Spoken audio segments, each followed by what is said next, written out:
Hello বন্ধুরা, welcome back to my channel kitchen queen.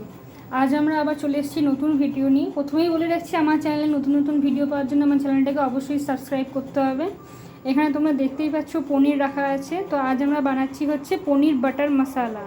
তার জন্য এখানে পনির তো রয়েছে, আর তার সাথে এখানে রয়েছে হচ্ছে পেঁয়াজ, আর হচ্ছে এখানে টমেটো, লঙ্কা, এখানে আদা রসুন কুচি। তো এগুলো আমরা প্রথমে এই কড়াইতে সাদা তেল তো গরম করতে দিয়ে দিয়েছি। এর মধ্যে আমরা এগুলো হচ্ছে ভেজে নেব।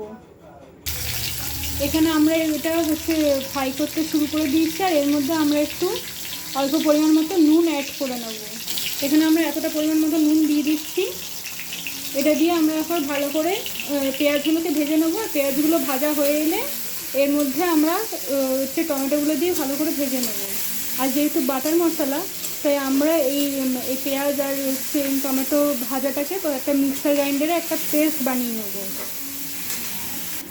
হচ্ছে পেঁয়াজটা প্রায় ভাজা ভাজা হয়ে এসছে। এর মধ্যে আমরা এখানে টমেটোগুলো দিয়ে দেবো। টমেটোগুলো দিয়ে আমরা এটা ভালো করে মিক্স করে নেব। ভালো করে টমেটোগুলো ফ্রাই হয়ে এলে আমরা মিক্সারে এটার পেস্ট বানিয়ে নেব। এখানে আমরা এই পেঁয়াজ আর হচ্ছে টমেটো ফ্রাইটা তুলে নিয়েছি। এখানে আমরা পনিরটা ওই তেলের মধ্যে ফ্রাই করতে দিয়ে দিয়েছি। হচ্ছে এর মধ্যে জাস্ট একটু অল্প পরিমাণ মতো একটুখানি নুন দেবো, কারণ হয়তো পনিরটা শুধু খেতে গেলে তখন নুনটা লাগে না। এখানে আমরা জাস্ট এইটুকু পরিমাণ মতো নুনটা দিয়ে দিচ্ছি। আর নুনটা দিয়ে এখানে ভালো করে হচ্ছে পনিরগুলো ফ্রাই করে নেব। আর আপনারা সবসময় হচ্ছে এই যে কোনো মানে ভাজা মশলা বা ভাজা ইনগ্রিডিয়েন্টস যদি মিক্সিতে ব্লেন্ড করতে চান, তাহলে অবশ্যই ভেজে নিয়ে আগে ঠান্ডা করবেন, তারপরেই হচ্ছে মিক্সিতে ব্লেন্ড করবেন, তার নয়তো মিক্সি খারাপ হয়ে যেতে পারে। এখানে আমরা পনিরটা ফ্রাই করে তুলে নিয়েছি। আর এইখানে আমরা এই মানে ফ্রাইটা এই মিক্সারে দিয়ে দিয়েছি। এখানে একটা ফাইন পেস্ট বানিয়ে নেবো। কড়াইতে তেল গরম করে একটা শুকনো লঙ্কা ফোড়ন দিয়ে দিয়েছি। এরপর আমরা ওই পেঁয়াজ আর টমেটো যেটা ভেজে আমরা পেস্ট করেছিলাম সেটা হচ্ছে এটা এবার তেলের মধ্যে দিয়ে এই মশলাটা ভালো করে কষাবো। সেটা আমরা এখন দিয়ে দিচ্ছি। এবার এটাকে আমরা তেলের মধ্যে ভালো করে কষাবো যতক্ষণ না তেল ছাড়া মতো কালারটা আসছে। এটা মশলাটা কষানো চলছে। তো এর মধ্যে আমরা একটুখানি নুন দিয়ে দিচ্ছি। আর এরপর আমরা এখানে একটুখানি হলুদ গুঁড়ো এই এতটা পরিমাণ মতো দিয়ে দেবো।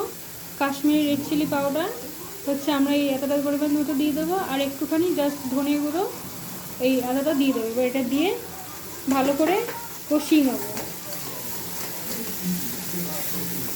আর অল্প একটুখানি জাস্ট চিনিটা দিয়ে দেবো, দিয়ে ভালো করে কষাবো। আপনারা দেখতেই পাচ্ছেন এটা বেশ সুন্দর কালার আসছে, গন্ধটাও খুব সুন্দর বেরিয়েছে। আপনারা এরকম ভিডিও পাওয়ার জন্য কিন্তু অবশ্যই আমার চ্যানেলটাকে সাবস্ক্রাইব করবেন। আপনারা এখানে দেখতেই পাচ্ছেন কালারটা বেশ সুন্দর লালচে কালার চলে আসছে, আর তেলও ছাড়ছে এখান থেকে। তো এর মধ্যে আমরা এখানে এবার এই ভেজে রাখা পনিরটা দিয়ে দেবো। এটা তেল ছাড়ছে এবং তার সাথে ভালো করে মিশিয়ে নিয়েছি আমি। বেশ সুন্দর কালারটা এসছে, এটা প্রায় হয়েই এসছে। এবার এর মধ্যে আমরা হচ্ছে এই সানরাইজ পনির বাটার মশলাটা অ্যাড করে দেবো। আর আমি প্রথমে একটা জিনিস বলতে ভুলে গেছি, আমরা এই রান্নাটা করার সময় তেলের সাথে অনেকটা বাটারও মিক্স করেছিলাম, কারণ যেহেতু এটা পনির বাটার মশলা, পুরো রান্নাটাই বাটারে হবে, তো তেলের সাথেই বাটার মিক্স করে রান্নাটা হয়েছিল। তো আমি এখানে এই মশলাটা দিয়ে দিচ্ছি, পনির বাটার মশলাটা।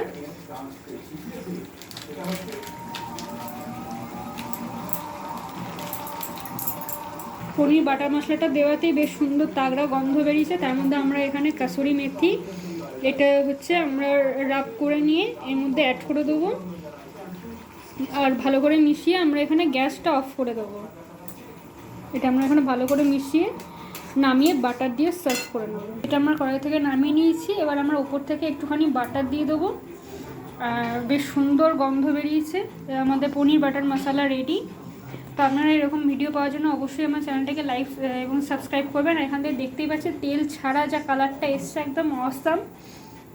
অবশ্যই আমার চ্যানেলটাকে লাইক, সাবস্ক্রাইব এবং কমেন্ট করবেন। ভিডিও কমেন্টে জানাবেন, আপনারাও ট্রাই করবেন এবং কমেন্টে জানাবেন কেমন খেতে লাগছে।